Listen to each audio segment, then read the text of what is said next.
ઘણી વાર માના મંદિરમાં જાઉં ને, મારી મેલડીના મંદિરની મેલપા પગ મેલું ને સાહેબ, ઘણી વાર વિચાર આવે છે કે માં દુનિયા કેવી મતલબી છે. માં જયારે જરૂર પડે, જયારે કઈક એને તકલીફ પડે, જયારે દુઃખ પડે ત્યારે દોડીને તારા મઢમાં આવે છે, તો એને બધું આપી દે છો.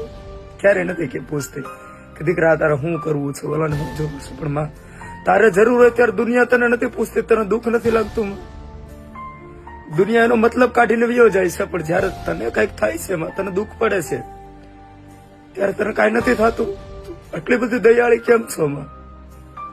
ત્યારે માએ જવાબ આપ્યો તો કે દીકરા હું માં છું, સોરું કસોરું થાય પણ માવતર થી કમાવતર થોડું થવાય. માએ એક વિચાર કરો સાહેબ, મઢની મેલપા જે મેલડી બેઠી છે, જે મઢની મેલપા દેવી બેહી છે ને સાહેબ, દેવીનું મઢ હોય ને સાહેબ, એકવાર ખરા દિલથી હાચા દિલથી એ મઢના ફળા સામું નજર